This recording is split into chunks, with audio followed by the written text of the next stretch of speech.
তাহলে বুঝতে পারলে তো, বর্তমান সময়ে বাজারে চাকরি পেতে গেলে কোনো শিক্ষাগত যোগ্যতার প্রয়োজন নেই। কেবলমাত্র যেটার প্রয়োজন সেটা হচ্ছে কিছু টাকা, সঙ্গে যেটা সব থেকে বেশি প্রয়োজন সেটা হচ্ছে চটিটা ভালো চাটতে জানতে হবে। এবং সেই চটি চাটতে গিয়ে কোনো রকম লজ্জা যেন না পায়, কোনো রকম লজ্জা থাকা চলবে না।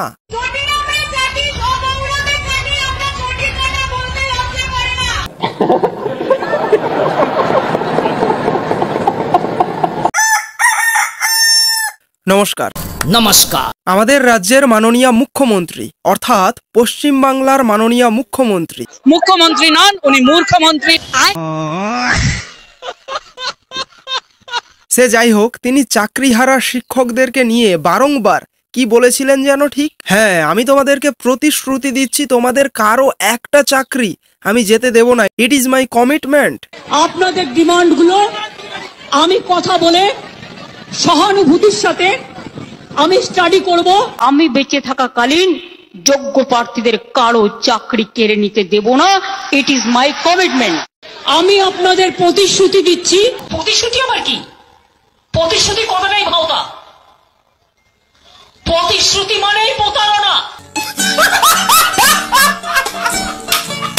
আসলে প্রতিশ্রুতি মানেই প্রতারণা, এই কথাটা খানিকটা সত্য, আবার অপরদিকে খানিকটা মিথ্যা।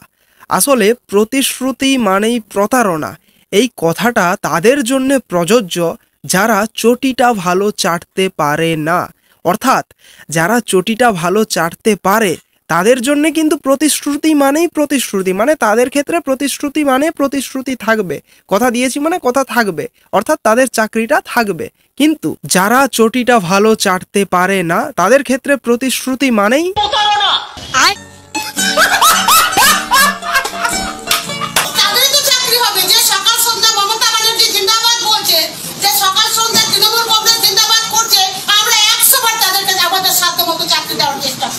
আজ থেকে জাস্ট কয়েকদিন আগে আমরা সকলে সোশ্যাল মিডিয়াতে ব্রাত্য বসুর সে যাই হোক তার একটা ক্লিপ আমরা সকলে দেখেছিলাম, সোশ্যাল মিডিয়াতে খুব ভাইরাল হয়েছিল, যেখানে তাকে এটা বলতে শোনা যাচ্ছিল যে চাকরিটা তো আমি তাদেরকেই দেব যারা দিনরাত সকাল সন্ধ্যা যারা মমতা ব্যানার্জির জয় বলে থাকে, মমতা ব্যানার্জির জয় বলে, চাকরিটা তো আমি তাদেরকেই দেব না। তো যারা আমার সঙ্গে বছরের পর বছর দেওয়াল লিখন করলো, যারা বছরের পর বছর মিছিলে হাঁটলো, যারা বছরের পর বছর আমার সঙ্গে খালি দিদির মুখের দিকে তাকিয়ে দিদির ছবি নিয়ে যারা বাড়ি বাড়ি গিয়ে বললো যে অমুক এমএলএ ব্রাত্য বসুকে ভোট দিন, জোড়াফুল চিহ্নে ভোট দিন, তা চাকরি তো আমি তাদেরই দেবো, আমার কোটার চাকরি। সে চাকরি আমি কাকে দেব? তাহলে সেই চাকরি আমি দিয়েছি এবং আমি বলছি আবার দেব, আমার পার্টির ছেলেকেই দেব। হ্যাঁ, এই ভিডিও ক্লিপটা আমরা সকলে দেখেছিলাম। সুতরাং এখান থেকে পরিষ্কার বলা যেতে পারে যারা খুব ভালো করে চটিটা চাটতে পারবে তাদেরকেই চাকরিগুলো কাজগুলো দেওয়া হবে। জাস্ট তোমাকে একটা কাজ করতে হবে, চটি চাটা হিসেবে প্রমাণিত করতে হবে।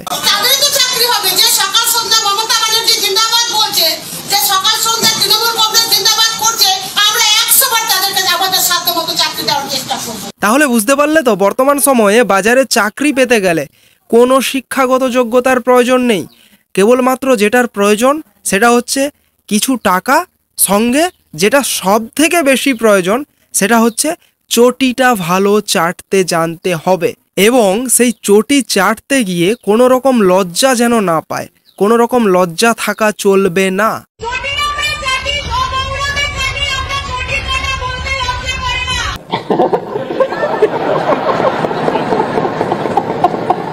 তাহলে কি বুঝলেন? এই দলটার ছোট নেতা, বড় নেতা, ছোট নেত্রী, বড় নেত্রী, এমএলএ, এমপি, মিনিস্টার, সকলের মুখে সেই একই কথা, অর্থাৎ মডেলটা সেই একই, সবার স্ট্র্যাটেজিটাও সেই একই। যারাই ভালো চাটতে পারবে তারাই চাকরি করতে পারবে। কোনো শিক্ষাগত যোগ্যতার প্রয়োজন নেই, কোনো মেরিটের প্রয়োজন নেই। আমরা সকলেই জানি আমাদের রাজ্যের প্রাক্তন শিক্ষামন্ত্রী পার্থ চ্যাটার্জি, তিনি কোটি কোটি টাকার বিনিময়ে চাকরিগুলো বিক্রি করেছেন অযোগ্যদের, আর তার জন্যই তিনি আজ জেলের মধ্যে বসে ভাত খাচ্ছেন। কিন্তু ঠিক এর পরেই আমাদের রাজ্যের শিক্ষামন্ত্রী পদে একজন বোস পদবী বিশিষ্ট একজন ব্যক্তি নিযুক্ত হলেন। সুতরাং তার প্রতি অবশ্যই আমাদের বিশ্বাস, আমাদের ভরসা বাড়লো। কারণ বোস এই সারনেমটার সঙ্গে যে সমস্ত নামগুলো যুক্ত, বিশেষ করে এই সারনেমটা আমাদের কাছে একটা ভালোবাসা, একটা আবেগ। আর তার একমাত্র কারণ হচ্ছে একজন ব্যক্তি যার নাম সুভাষচন্দ্র বোস। সুতরাং বোস এই সারনেমটার সঙ্গে, এই পদবিটার সঙ্গে আমাদের একটা আবেগ ছিল, ভালোবাসা ছিল, এবং সেই বোস পদবী বিশিষ্ট একজন ব্যক্তি আমাদের শিক্ষামন্ত্রী পদে রাজ্যের নিয়োগ হলেন। কিন্তু ঘটনাটা ঠিক ঘটলো উল্টো। এটা প্রমাণিত হয়ে গেল যে বোস সারনেম বিশিষ্ট সমস্ত ব্যক্তিরা কিন্তু আর বোস হয়ে ওঠে না, অর্থাৎ সবাই সুভাষচন্দ্র বোসের মতো সৎ এবং সমাজের কথা চিন্তা করেন না। আর এটার জলজ্যান্ত উদাহরণ হচ্ছে ব্রাত্য বসু। ব্যর্থ বসু কি বলে? তো মহা মুশকিল ভাই। পার্থ চট্টোপাধ্যায় যেই গন্ডগোলটায় যুক্ত, এটা দলের কাছে অনেক আগে থেকে খবর ছিল। বলছো কি? পার্থ চট্টোপাধ্যায় তিনি বা তার নাম করে কেউ কেউ টাকা তুলছেন, হ্যাঁ। এটা তার অনেক আগে থেকে এটা দলের কাছে খবর ছিল। এটা 2021-এর ভোটের আগে থেকে খবর ছিল। প্রাক্তন শিক্ষামন্ত্রী পার্থ চ্যাটার্জি তিনি শিক্ষার নামে দুর্নীতি করতেন। তিনি চাকরিগুলো দেওয়ার নামে কোটি কোটি টাকার দুর্নীতি করেছেন, কোটি কোটি টাকা তুলেছেন। আর এই খবরটা 2021-এর ভোটের আগে দলের কাছে ছিল, মানে 2021-এর ভোটের পূর্বের থেকেই দল জানতো এই খবরটা। কিন্তু তারপরেও দল কোনো অ্যাকশন নেয়নি। আর এটা আমি বলছি না, এটা ওই দলের মুখপাত্র কুণাল ঘোষ তিনি নিজের মুখে বলেছেন। পার্থ চট্টোপাধ্যায় তিনি বা তার নাম করে কেউ কেউ টাকা তুলছেন, হ্যাঁ। এটা তার অনেক আগে থেকে এটা দলের কাছে খবর ছিল।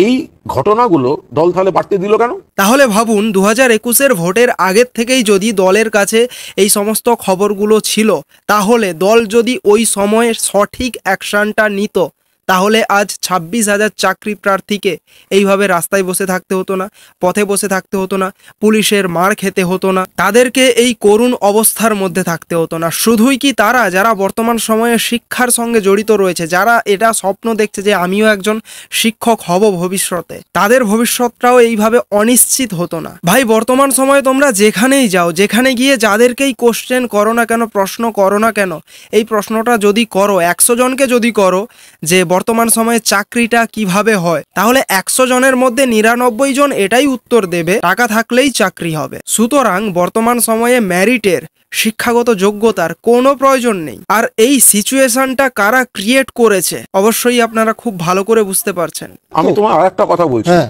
নামটা বলবো না। হ্যাঁ, আমি তখন জেলে, হ্যাঁ, আমি জেলে বসে আছি, প্রেসিডেন্সি জেলে। বেশ।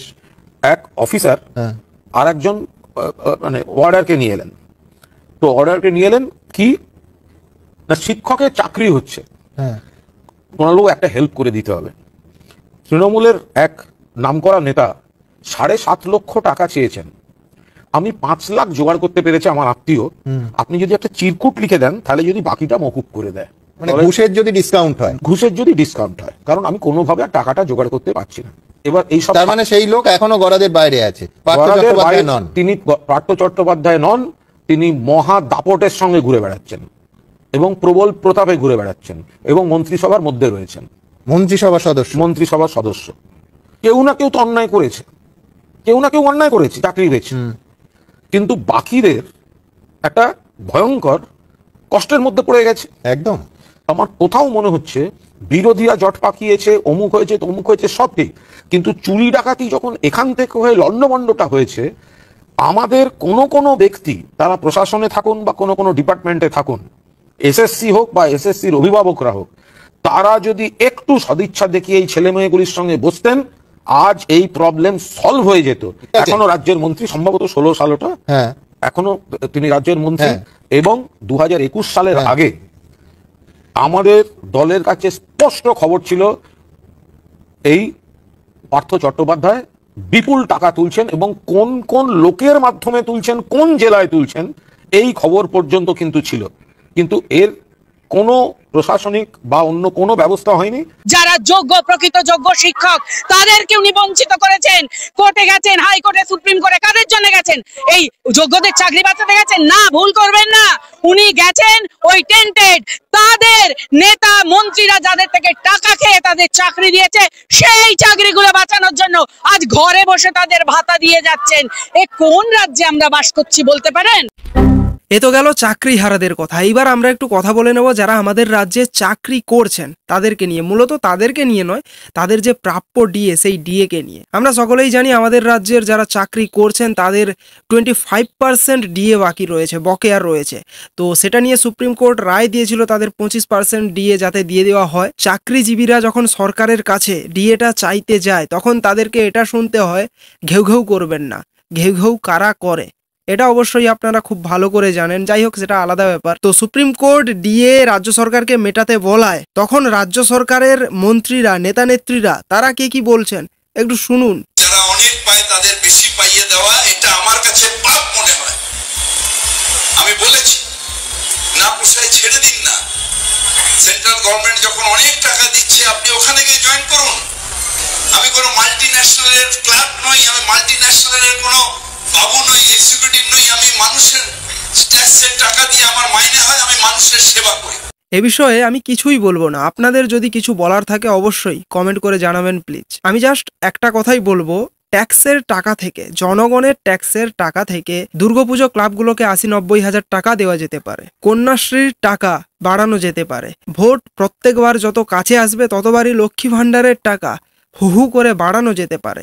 কিন্তু চাকরিজীবীদের ডিএ সেটা তাদের অধিকার, সেটা দেওয়া যেতে পারে না। তবে নেতারা তাদের মাইনেটা ঠিক বাড়িয়ে নিতে পারেন, কিন্তু যারা চাকরি করেন তাদের কেন মাইনে বাড়ানো হবে, তাদের কেন ডিএ দেওয়া হবে, তাই না? ববি হাকিম বলছেন যার মাইনে আছে তার মাইনে কেন বাড়ানো হবে, ইত্যাদি ইত্যাদি ইত্যাদি। আমি আপনাদেরকে বলি, ববি হাকিম যিনি রাজ্যের মন্ত্রী, যেদিন মন্ত্রী হয়ে এসেছিলেন, বামফ্রন্ট চলে গেল, বামফ্রন্ট সরকারের আমলে একজন মন্ত্রীর মাইনে ছিল 7,500 টাকা। তার সঙ্গে তার টিএ ডিএ যাবতীয় কিছু যোগ করলে 24 থেকে 25 হাজার টাকার আশপাশে হতো একজন মন্ত্রীর সারা মাসের উপার্জন, টিএ ডিএ যাবতীয় অ্যালাওয়েন্স যোগ করে। ববি হাকিম, মমতা বন্দ্যোপাধ্যায়রা সরকারে এসে ওইটাকে বাড়িয়ে এখন করেছেন 1.5 লাখ টাকার উপর। কোনো কমিশন থেকে এই বিল পাস হয়নি, কোনো কোথাও সিদ্ধান্ত হয়নি, কোনো বৈঠকে বা কোথাও। যে লোকগুলোর মাইনে সেই লোকগুলো নিজেরা বসে নিজেদের মাইনে বাড়িয়েছে এই মমতা ব্যানার্জি, ববি হাকিম কোম্পানি। মানুষের সেবা করব ট্যাক্সের টাকায় মাইনে নিয়ে, মানুষের সেবা করার মাসোহারা এরা 25,000 টাকা থেকে বাড়িয়ে আজকে 1.5 লাখ টাকা করেছে এই ববি হাকিমরা নিজে, এই বেহায়াগুলো। তারপরে আবার কর্মচারী ডিএটাকে বলছে এরা যে ডিএ চেয়ে এরা অপরাধ করেছে। এইবার আমরা একটু মুর্শিদাবাদের দিকে যাব। মুর্শিদাবাদ কাণ্ডে এ পর্যন্ত যে সমস্ত খবরগুলো উঠে এসছে তার মধ্যে সব থেকে মারাত্মক একটা খবর উঠে এসছে, যেটা সংবাদ সংস্থা এএনআই সূত্রে খবর, যে মুর্শিদাবাদের ঘটনার সঙ্গে সেখানকার কাউন্সিলর সরাসরি যুক্ত রয়েছে। কাউন্সিলরের নেতৃত্বে হামলা, নিষ্ক্রিয় ছিল পুলিশ, জলের লাইন কেটে দেওয়া হয়েছিল যাতে আগুন নেভানো না যায়, ফোন ধরেনি পুলিশ। মুর্শিদাবাদের দাঙ্গা নিয়ে হাইকোর্টের তৈরি 3 সদস্যের তদন্ত কমিটির রিপোর্টে এমনই বিস্ফোরক সব তথ্য উঠে এসেছে বলে সংবাদ সংস্থা এএনআই সূত্রে খবর। এবার তো মুখ্যমন্ত্রীর পদত্যাগ করা উচিত। যে রিপোর্ট দেওয়া হয়েছে এটা তো মুখ্যমন্ত্রীর মুখে কালি মাখানো হয়েছে। ভাই, মুর্শিদাবাদে যে ঘটনাটা ঘটানো হয়েছিল ওটা তো একদম প্রি প্ল্যান্ড। এএনআই সূত্রে এমনটাও খবর রয়েছে যে সেখানে যখন হিন্দুদের ওপর আক্রমণ করা হচ্ছিল, অত্যাচার চালানো হচ্ছিল, তখন এমনটা দেখা হয়েছিল যে কোন কোন হিন্দু পরিবারে বা কোন কোন বাড়িতে এখনো আগুন লাগানো হয়নি, ভাঙচুর করা হয়নি, একজন এসে দেখে গেছিল। আবার তার পরের দিন এসে সেই বাড়িগুলোতে আগুন লাগানো হয়েছে। একজন গ্রামে এসে দেখে গেছিল কোন কোন বাড়িতে হামলা হয়নি, তারপর হামলাকারীরা আবার এসে সেই বাড়িগুলোতে আগুন ধরিয়ে দেয়। বাড়ির সমস্ত কাপড় কেরোসিন তেল ঢেলে পুড়িয়ে দেওয়া হয়েছিল, যার ফলে মহিলাদের গায়ে দেওয়ার মতো কাপড়টুকু অবশিষ্ট ছিল না। আগুন যাতে না নেভানো যায় সেজন্য জলের কানেকশন কেটে দিয়েছিল হামলাকারীরা। ভাই, মুর্শিদাবাদ, ওয়াকফ বিলের প্রোটেস্ট, এই সব কিছুতে পুলিশ একদম চুপ। কসবা ডিআই অফিস, বিকাশ ভবন, এসব কিছুতে পুলিশ একদম সক্রিয়। কিন্তু এখন তোমাদেরকে পুলিশের যে চিত্রটা দেখাতে চলেছি না, আগে দেখো তারপর বলছি।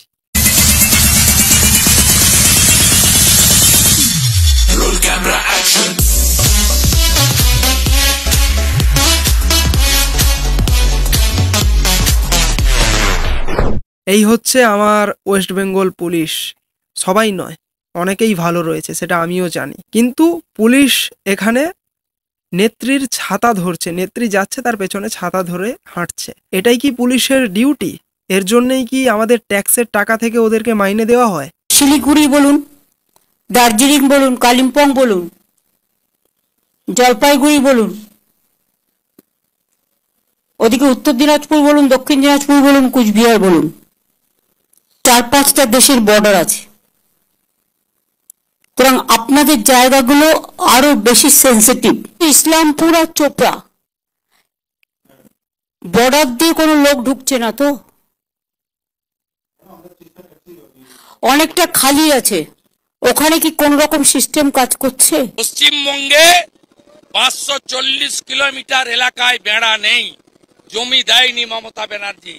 তাই শুধু হিন্দু বিরোধী নয়, শুধু চুরি দুর্নীতি নয়, জঙ্গিদের হাত তৈরি হয়েছে এখানে।